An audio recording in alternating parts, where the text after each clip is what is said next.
Out of order in the parsha, but all of us study this parsha. We know we're not learning what was, we're learning what is. And Esav's behavior towards Yaakov, it's remarkable. He's coming to Yaakov with an army. The Medrash says the army had 160,000 people. So he's amassed a serious army, 400 men leading each one. Each one was the head of a battalion of 400 soldiers. The Medrash says 160,000 soldiers. Esav's coming with a massive army to attack Yaakov Avinu and his camp. And obviously you only bring together such an army, hire such an army, there's a lot of ill intent. And remarkably, it's almost, I don't want to say the word inexplicably, but as close to, I don't want to say inexplicably because we're going to try to say an explanation. But definitely, amazingly, Esav comes, Vayoretz Esav l'krasei v'chabkei vayipal tzavarav. Esav ends up hugging Yaakov Avinu and kissing him, vayishakeyu vayivku. Naira, the response of Esav, and it's the story of our history in Galus. This is Maisa Avay Simon Labanim, where the times the whole world, a tremendous amount of sinna, and a sin of the world, relative short years ago, the world was very, very silent, and there was sinna, and then it flips around. This is Gzeirus Hashem. And sometimes Esav comes, vayichabkeyu, vayipal tzavara, vishakeyu, vayivku. That times Esav comes, al pi gzeirus Hashem, and he hugs us and kisses us. And this is in Galus, what we have found in our 3,000 years of Galus, these two responses. Nonetheless, it's on us to look at the psukim. What causes the change? What is it that caused Yaakov Avinu? We know did ishtadlus, his prayer. He prepared in the three ways that we know. What is it that affected this unbelievable change that he comes to attack Yaakov Avinu and he ends up hugging and kissing him? It's important to know what affects this change. So I want to share something. From Rabbi Yosef Chaim Sonnenfeld. A word Rabbi Yosef Chaim Sonnenfeld says, I want to tell the Olam that I'm not sure. We study these parshas to learn about our specific relationship with Esav that we contend with. I don't know in this vart, and all of us, we're not looking for vartim, we're looking for Anhagan, the Torah, what it's teaching us. And I want to read the psukim, and I want to talk about the psukim for a minute, and what does it say to us vis-a-vis our dealing with the Goyim, with Esav? And I'm misupik what it says. I want to share something, what it says. I have something on my mind, but it's relevant to other aspects of our life. So let me say the vart, but none of us are studying these psukim because we want to say, we want to say, it's good to say the Torah Shabbos table, but we're studying the Dvar Hashem. We're finding out on Haga that Yaakov Avinu and his Banim are supposed to be Noye, Klape Esav. And to see Esav go from coming to kill Yaakov Avinu and to switch Legamri, and all of a sudden he comes and he hugs, there might be something we can learn. Anybody who's watching what's going on in the world, we're seeing a tremendous rise in anti-Semitism. That's Dvarim Pshutim. The Bnei Lavan who whispered, the Bnei Lavan, who Yaakov's by Lavan, and they whispered, he's lakach all this Aisha me'asher Avinu. This is exactly people saying comments of the sword of Bnei Lavan. And we're in a matziv, so where Esav's attacking, and the question is how to back off Esav. So listen to what Rabbi Yosef Chaim Sonnenfeld said. He said in the psukim, he made the following observation: Vayisa Yaakov Einav. Yaakov Avinu opens up his eyes, Vayarvi ne'esav ba, and he sees Esav coming. V'im by arba meyos esh, he sees the 400 generals. Like the Medrash teaches us, he sees this whole army, this frightening army. And then it says the pasuk, V'u'avar lufneihem, Yaakov Avinu goes in front of his camp, Vayishtachvu arts, and he bows down ad gishtay ad achiv, until he reaches till his brother. And Rabbi Yosef Chaim Sonnenfeld asked, the first time it says V'hinei Esav ba, it says Yaakov Avinu raised his eyes and Esav was coming. And then it says he bows down ad gishtay ad achiv. It should say ad Esav, it calls him achiv. Says Rabbi Yosef Chaim Sonnenfeld that Yaakov Avinu did the following idea. Esav's coming with a Neiredik Sinna. So how do you turn around the Sinna? He has a Neiredik Sinna. Says Rabbi Yosef Chaim Sonnenfeld, he brings the pasuk. I want to study the pasuk for a couple of minutes, and then we'll share how Rabbi Yosef Chaim Sonnenfeld learned this pasuk. The pasuk in Mishlei, the pasuk in Perek Chav Zayin in Mishlei, the pasuk says, "Kimayim panim lepanim, kain leiv b'nei ha'adam la'adam." Now the Yalkut Me'amloi is on that pasuk says pshat. We'll get to the pshat that Yosef Chaim Sonnenfeld is saying in the pasuk. The Me'amloi says pshat in that pasuk. That just like when you look in water and you see a reflection, and you see on the face there's some mark. There's some mark on the face in the water. You look in the water, you say, whoa, funny looking man in there. So you know you have that mark. Kimayim panim lupanim, like water, the face in the water to the face. If the face in the water has a defect, so you know your face has a defect. It's just a reflection of your face. Kain leiv b'nei adam la'adam, if you see somebody else, and you see a defect, you have the defect. The same way water reflects your face, you look in the water and the face you're seeing is you. When you look at another human being, you're just seeing you. If you see flaws and you pass them, you see wrong in somebody else, you're just attuned to your own flaws. That's what the Yalkut Me'amloyes says pshat in this pasuk. That a person, another human being, is just a reflection of ourselves.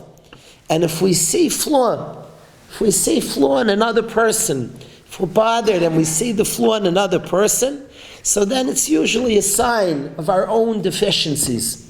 That's the pasuk, that's the Yalkut Me'amloyes says this pasuk in Mishlei. But comes Rabbi Yosef Chaim Sonnenfeld, and he says a different shot in this pasuk. And he says as follows, he says, it's really, we've learned this here together, we'll chazer it. And Rabbi Yosef Chaim Sonnenfeld saying the same pshat, the Lev Eliyahu brings this pshat that we've already studied before. All of us know the Gemara in Bava Metzia Daf Lamed Beis. The Gemara Bava Metzia Daf Lamed Beis says as follows. There's two mitzvahs d'oraisa. There's a mitzvah d'oraisa called Prika and a mitzvah d'oraisa called Te'ina. Tina is to help somebody load their animal, and Prika is if somebody's animal's overwhelmed from its load, to help unload the animal. Two chasadim, two mitzvah d'oraisas of chesed. One if somebody's loading their animal to assist in loading, and one if an animal's overwhelmed and is collapsing under a load to help take off the load off the animal. Prika and Tina. Says the Gemara, which comes first? Prika comes first, of course. They're both chesed. But if you have an opportunity to unload an animal collapsing under its load, another opportunity to help somebody load up, help the person unload first, Prika comes first, because Sar Balachayim, both are chesed, but one has Sar Balachayim, there's somebody in pain, there's an animal in pain, so Prika trumps, comes first before Tina. Says the Gemara Bava Metzia Daf Lamed Beis as an exception, however. If you're Saine, if a guy you hate has a te'ina, needs to help load him, and somebody you're ayev, and you have somebody you like who needs prika, then tina comes first.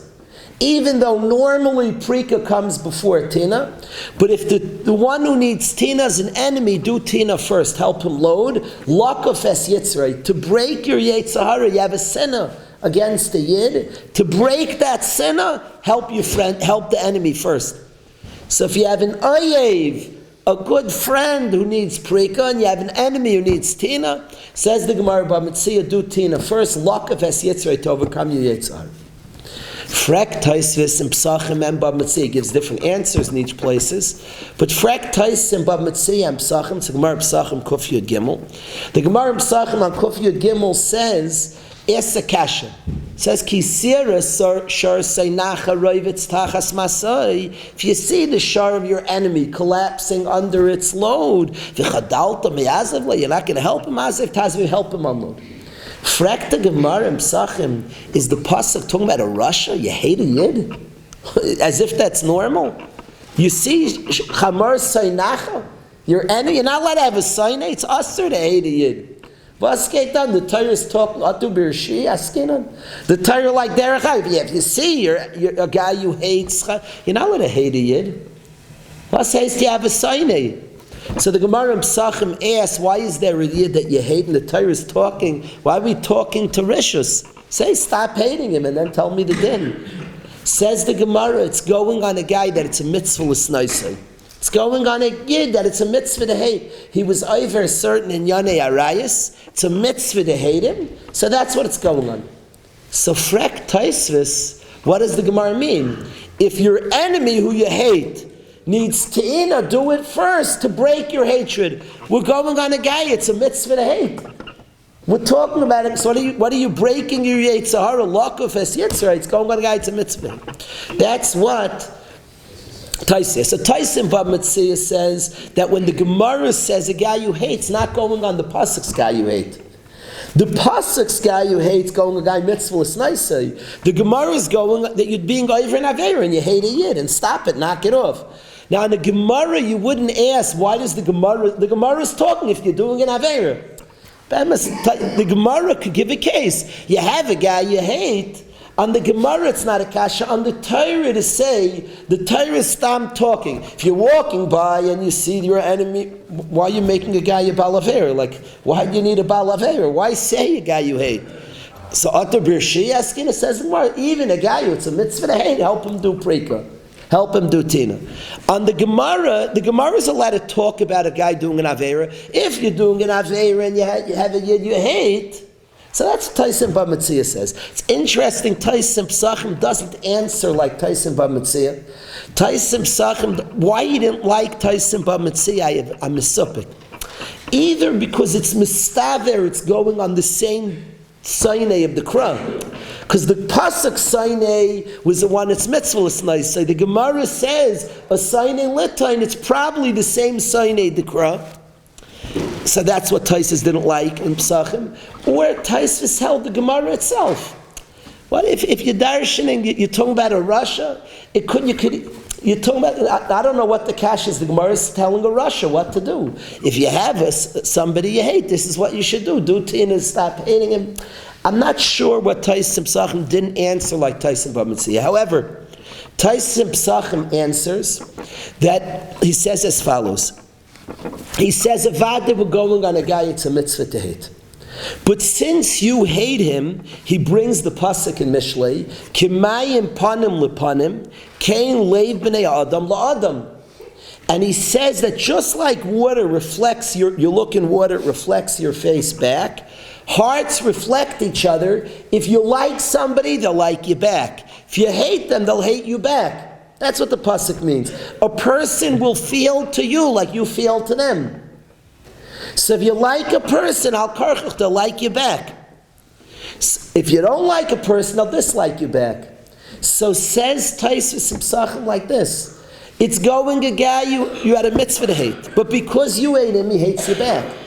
Now you hate him, a much bigger sinner, because he hates you, no longer the mitzvah. The mitzvah, you're angry at him, now is a new level of sinner because he hates you. That extra level of sinner you should break. That's what Taisus says. The Taisus Pashup Shat. Pashup Shat in Taisus is learning a new Pshat in the Pasuk in Mishlei. We said Pshat that if you see bad in others, the Yalkut Me'am Loyes, that just like water reflects, if there's a deficiency in the water, it's in your face. You're seeing you. When you see others, you're just seeing yourself. Taisus is saying a different Pshat in the Pasuk. He's saying just like the water reflects your face, hearts reflect each other. If you like somebody, they'll like you. If you hate somebody, they'll hate you.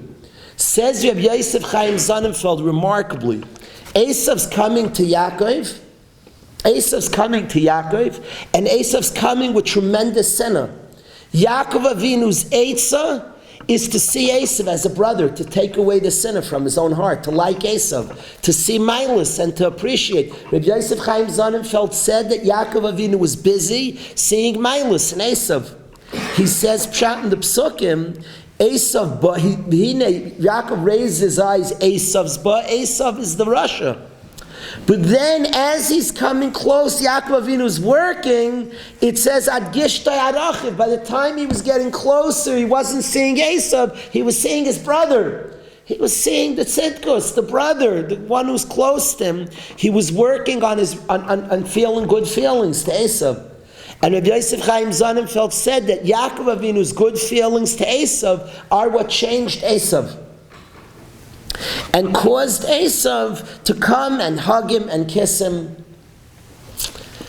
I wonder a lot about this, of what's the Eitzah. If we see Esav coming at us, so what are we saying here? What would be Nageya us? And we study these parashas to learn. I tend to wonder, again, I don't know, but we learn these parashas to learn our own, we're learning our story, we're learning our story.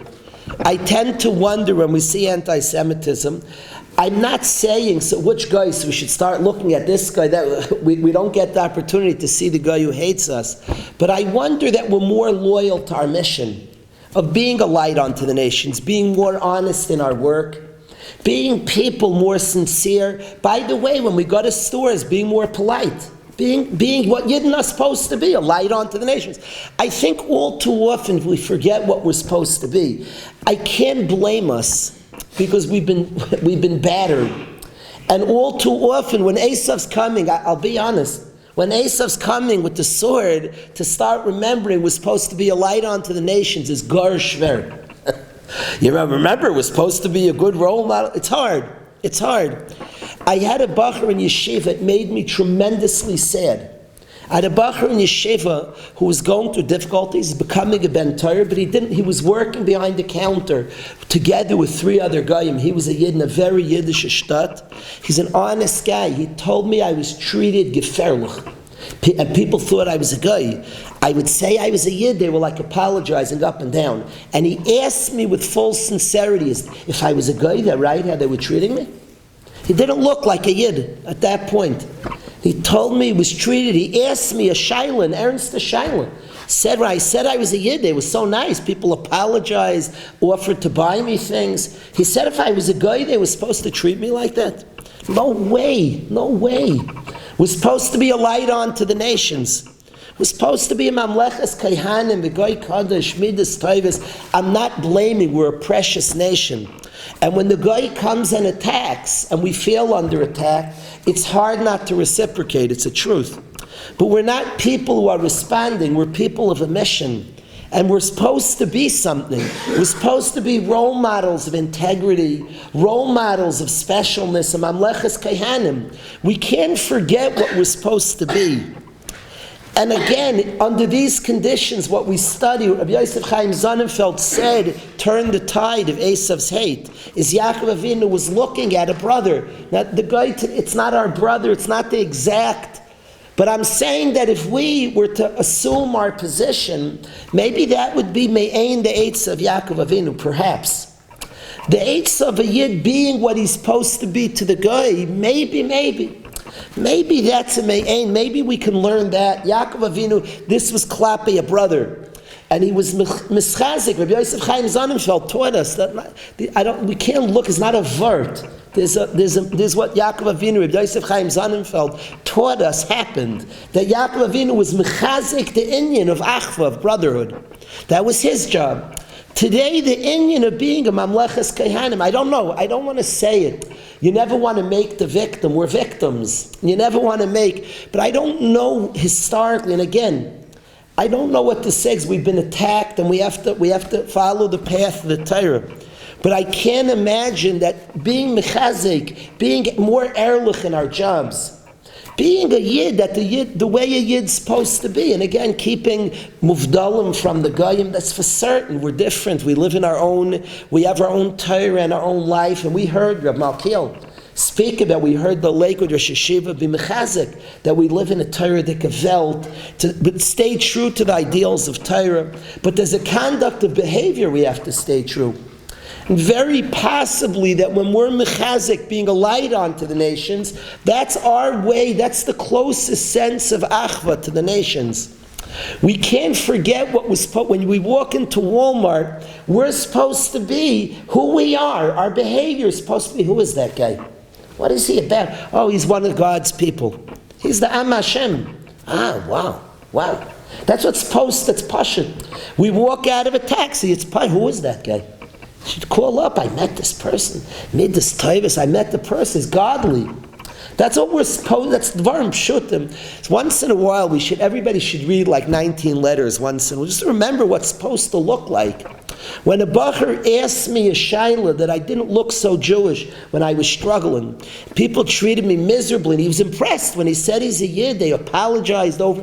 He said, were they right when they thought I was a guy to treat me like that? When a guy asked me that in a big shtat, so I say we have questions to ask. We might have to chazer things that maybe people forgot it, and understandably, mamish, not chas v'shalom, Yidden are precious. And if a person's beaten, so it's like a shver and a sayin. To remember what I'm supposed to be vis-a-vis somebody else. If Esav's coming at me with guns and stuff, so you can't exactly blame me if I'm a little rough and tough back. I don't have a tain on a Yid. And a few minutes ago, Esav beat us up. I'm not a tain on a Yid. But I still wonder if we could find it in ourselves. It's almost impossible, I admit it. We're asking, but we're a big people. But maybe that we, without responding to Esav Stam, we're Yaakov Avinu. Without responding, we come from Yaakov. We have a mission. We're a people, and a people with a mission. In remarkable, if you picture the scene, this is impossible. But Ma'asav is similar. Banim Yaakov Avinu did it. It's almost impossible. He was Naig Achva and the brothers, but the brother ends up hugging him. He's mechabik, he's menashe. What changed it? Rabbi Yosef Chaim Sonnenfeld said he was mechazik on his part of achva klape Esav, and it turned around Esav. So maybe we're mechazik. Our version achva today was supposed to be muvdalim from the goyim. It doesn't mean it means to keep our boundaries and our walls and to stay separate, kedoshim. But of course. But understanding that our behavior is a role model, is pashut, a light onto the nations. What we're supposed, mamleches kehanim, what the kohen is to Klal Yisrael, the Jewish nation is to the world. If our conduct is more erlich, more sincere, more Torah-dik, more godly, so Mistama will have a tremendous impact.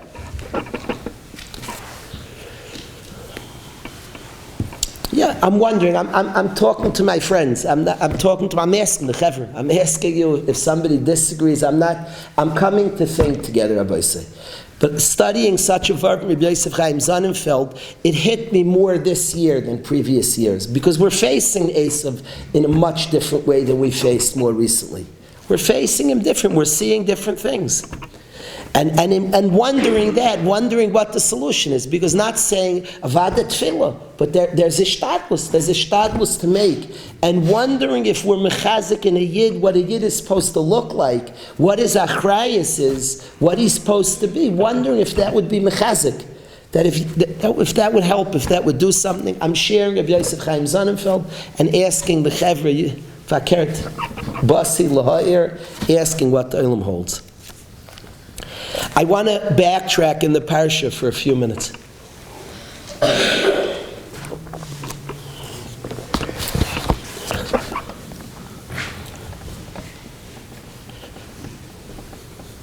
My kids laugh at me. Today, when people observe sports, they're watching pictures of sports. I grew up, I watched games on the radio. That's why I grew up. You watch the game, you watch the game on the radio. It's a much better game. They made much better catches. Now on the radio, my kids know if I want to watch a game, I want to watch it on the radio. To watch a game, the catches, the plays the guys make on the radio are amazing. You have to see the way the shortstop, his throw, his play, it's much better than anything they can see. So I'm used to watching it. I also learn how to listen very well to the announcer recording the game, and I appreciate when you're not seeing what's going on, you're completely reliant on the guy who's telling you what's going on. You don't know what happened. So you have your own picture for certain, but how do you make the picture based on his words? He gives you the words and you make a picture. There are announcers that are very, very exact, that you could tell. There's an announcer, I was a kid, he would announce the football game. Based on he announced the running back ran, jumped, juked, went, I could tell you how many yards he ran. It's pretty sorry how much I listened to the guy, but I could tell you he just ran 4 yards. The announcer then would say it's 2nd and 6. I could tell he was very precise, so you could tell how much he announced, how far the guy ran. There are announcers that are very not precise. There's one famous announcer, it's a wonderful fellow seems, but he misses parts of the action. And when he announces the game, it's very confusing. The guy can literally announce, I'm not being megazim, the ones here that know, he can announce a guy smacks the ball and what a catch, amazing, there's nobody on base. The guy hits the ball, great catch. And then he announces the player's running around second base. And you're confused, if the guy caught the ball, was he running around? Then his partner will chime in. So I think the ball bounced. We'll fix things up. But there'll be steers, you hear the announcing, it's very confusing. You're only making the picture in your brain. I want to discuss, Rabbi say, in this week's parsha there's a fight. There's a fight between Yaakov Avinu and Sarai Shel Esav. And I want to handle this. There's a pliya in the way the Torah records it. There's a pliya. Listen to the way it's recording. Vayivase Yaakov levadei. Yaakov Avinu's alone. Vayavik Ishimai alois hashachar. And the man has a dust up with Yaakov Avinu. There's a fight. An ish. We know Chazal tell us a malach, the Sarai Shel Esav, and he fights the alois hashachar till the morning. Vayarki lo yachaloi, and the malach sees that he can't defeat Yaakov Avinu. Vayiga bekaf yerecha, and he claps him in bekaf yerecha on his thigh. Vateka kaf yerech Yaakov, and the thigh of Yaakov is dislodged, a gruesome injury. Vateka kaf yerech Yaakov, Yaakov Avinu's thigh is dislodged. Be'avkai imay, while they were fighting, and so I'm very visual. Yaakov Avinu takes a zah blow, a riziga blow. He takes a tremendous shot. Now the next pasuk. Vayomer shalcheni. The malach says, send me. Now I'm picturing the malach is in a crazy hold. Yaakov Avinu's mamish beat him up. Yaakov Avinu has some chokehold. And the malach says, let me go. Ki ola shachar. And then he says, I won't send you till you give me a bra. I'm so confused. The last thing you recorded is the malach throws a death blow at Yaakov Avinu. I shouldn't say a death blow, but take a kaf yerech Yaakov. He throws a tremendous blow at Yaakov Avinu that does tremendous damage. Yaakov Avinu's thigh is out of place. But take a kaf yerech Yaakov. Then the next one, there's something missing in the action. You didn't tell me something. Somehow Yaakov, despite his great pain, threw some haymakers back. There's something funny here. The malach throws a blow at Yaakov. I'm there. I got on this fight. It's tough. It's a bad matziv. And then the angel says, "Set me free. Get me help. Help." The angel says, "You didn't broadcast something. It's a pella. Something's missing from the Torah's recording of what happened. Why is the angel say, let me go, let me..." He just threw a crazy blow at Yaakov. Kasha 1. Kasha 2, they're both blatant kashas. Pshat. Kasha 2 is it says, there's a fight. They're going at it, nobody has the upper hand. And the malach strikes Yaakov. I'm watching, it's broadcasting the fight. And his leg got dislodged while he's fighting. It said there's a middle of a fight. The word be'avka imay, those two words are entirely extra.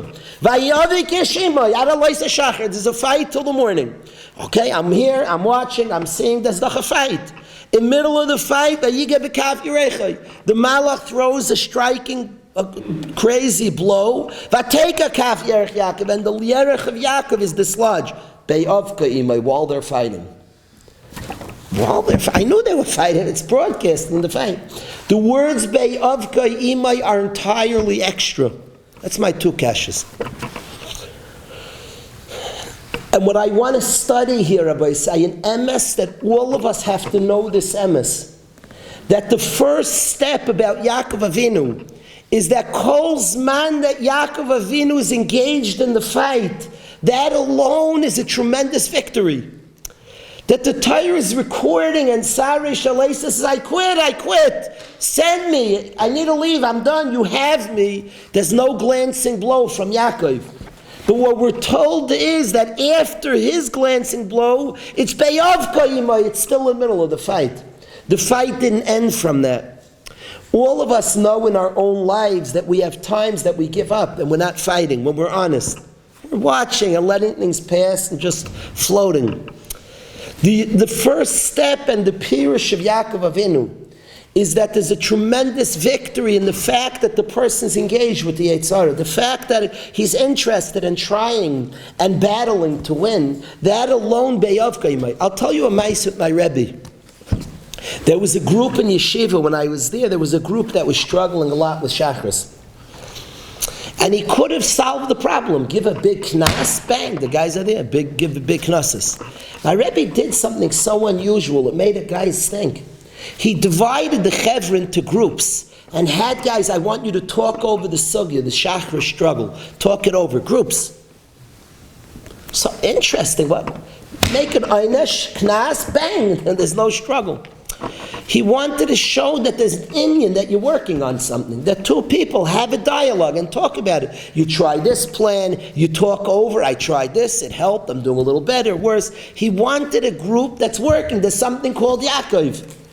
And there's a madrega be'avka imay that you're still battling, that malach throws blows, and he does damage to us. You're fighting a malach and he does damage. But the fact that the Yid is very much engaged and cares and is working and struggling and davening and trying, be'avka imay, that's Yaakov Avinu. And I'm fascinated that after the malach, Yaakov Avinu says, give me a bracha, the malach says, La Yaakov yomer shimcha kim Yisrael. You're no longer Yaakov, you're Yisrael, ki sarisim elikim v'manashim atuchal, because you took on such a war and you were successful. Vayishal Yaakov. And the next words, Hashem still calls him Yaakov.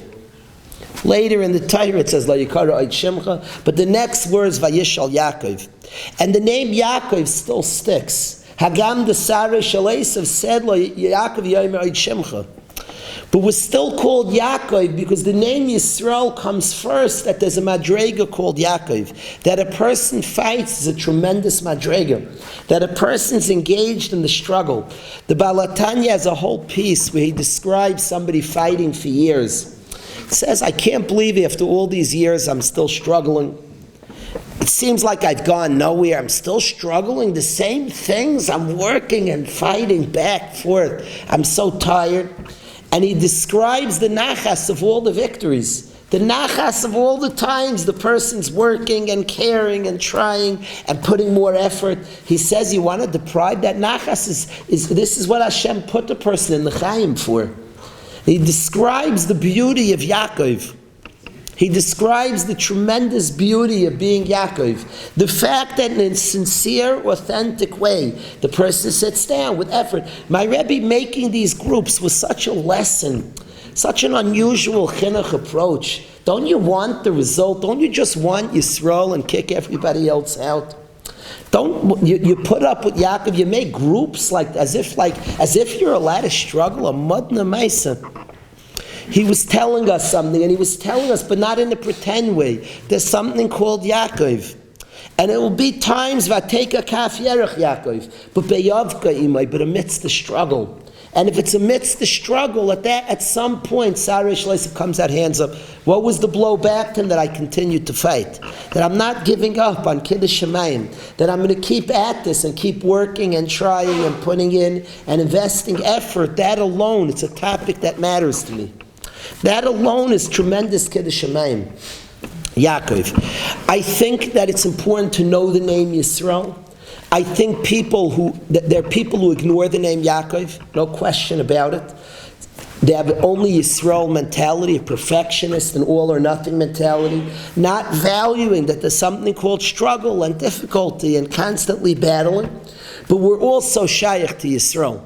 I don't want to, there's sometimes in music, I see that they're very busy, there's something called Yaakov, and they discount that you can't win. There's something called Yisrael, there is something called Yisrael. People can battle, have tremendous victories, and we'll have areas of Yaakov always. We'll always have areas, but we're shaykh to Yisrael. We're shaykh to have tremendous victories. It's shaykh to get to places. Yisrael is that person's coming to Shachris. It's no longer the sign. We're shaykh to Yisrael, no doubt about it. But to value, and Yisrael comes from an attitude of a willingness to be Yaakov. Yaakov becomes Yisrael. I wanted to share this with all of us and the struggles and we always in our lives have areas of Yaakov. We have Yaakov and Yisrael and Yaakov. We're aware of many, many victories, but we're also aware of the name Yaakov. The name Yaakov is this nekuda. Vayiga bekaf yirechai, he takes blows. Vateka kaf yirechai, beyavka yimai, but the struggle's still in the middle. It's not the word he took it and then it's over. Beyavka yimai, amidst the struggle, which suggests and says to us that Yaakov was still fighting. He's still fighting. At some point, Esav says, Shalcheni. He never puts him in a chokehold. He's just fighting. He's just fighting. L'man Hashem. He's fighting for the right things and investing and caring and making effort, developing strategies, how it's going to be different, how he's going to be better. Put in. He's fighting. It's interesting. It's not Yom Kippur time, but we're learning this Milchama. I've grappled in my own mind with things. You come Yom Kippur, and you have an inner discussion, an honest inner discussion. I wonder if there's familiar yits to the Chevra. You have an honor in this discussion, and on some things you say to yourself, am I any better now? See, you're coming back. This is not my first year coming, grappling with this. And I'm here again, and you struggle, and there's a voice. What are you doing? And then another voice says, but you still care about it, to come up with yet another plan this season. To yet think weiter, to yet try something new. So you're still beyavka, it's true there are blows. And it's true, but you're still here saying that Kiddush Shemayim, that there's somebody here who's planning and thinking and trying and unwilling to just say, oh, hold up, forget it. Unwilling for that. Completely unwilling. I once had a guy call me up. I'll tell you a Maisa. Maisa happened, and we'll close with this. I was pacing my dining room. A guy, my kitchen and dining room, back, forth. Mamish pacing up and down. A guy on the phone. Somebody I'm close to described years of fighting something.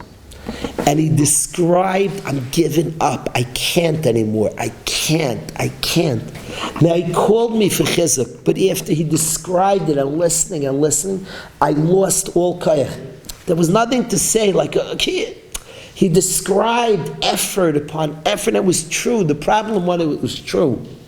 Many defeats, he was describing a yish, and he said it to me so well, so vividly, so clearly, so articulate.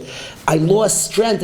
And say something, I just heard, it was so, you're right. You can't just say to, if you're not feeling, you say, oh no, keep going. I had no kayach, let alone him to have kayach. He described it. I remember pacing. I said to him, I need a few minutes. Could I call you back in 5 minutes? I need a few minutes. I couldn't. He took away breath. You couldn't say anything. So he says, okay, call me back in 5 minutes. I called up another chaver who's a bright person who's been through a lot in his life. I said, I'm on the phone with somebody. He's describing, he's out of koyach. What do I tell him? So he told me, he says, Daniel, that's a voice. What he's telling you is a voice of addiction, he told me. He said, anything that says at the end, I'm out of koyach, so now I just want to do the usher thing. He said, that's a voice of Yiyush. He said, we're here to battle. There's no such thing. So I'm done. We're here. It's a world of fight. It's a world of fight. Anything which ends with the alternative, I'm so tired of fighting, so therefore I'm going to do all the things. That's just another voice of addiction, Daniel. It's just a voice of addiction. A human being is built to fight, to be like him. We're a battling machine. He said, don't listen to him. Give him koyach to keep fighting. We fight. That's what a human being does. He said, anything which ends, therefore I'm going to do the thing I'm not supposed to do. I'm going to fight and continue to fight.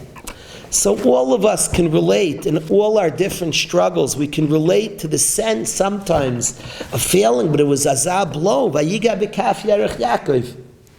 But he was still adayin fighting. He was still saying, no, so what am I going to do? How am I going to do better? How am I going to put in more beyavka? That's a mile of Yaakov Avinu.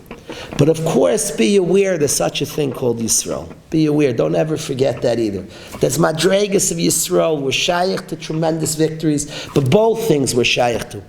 We're shaykh that we're always going to fight, that we're going to remain Yaakov. That koyach of not quitting, of not being miyayish, of not saying, but I'm fighting so long, we're going to fight all our lives because there's chayim. And we're going to fight for something, and that's a kiddush shamayim, that we're going to engage and figure out and put in koiches and put in and think of new ways and continuing, because there's chayim, then there's Yaakov, then there's a struggle, there's something called a sarish alesav that we're going to keep eyav kayimai nim'ar alois hashachar.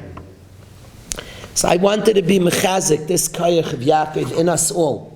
This determination of Yaakov Avinu, this sense of the Kiddush Shamayim, the beauty of he who's fighting for the right reasons and the right causes, that there's a beauty and a mila to that we'll always hold on to. And then b'siyata d'shmaya, Hashem helps us, and with siyata d'shmaya, we can win, we can as well have the name Yisrael.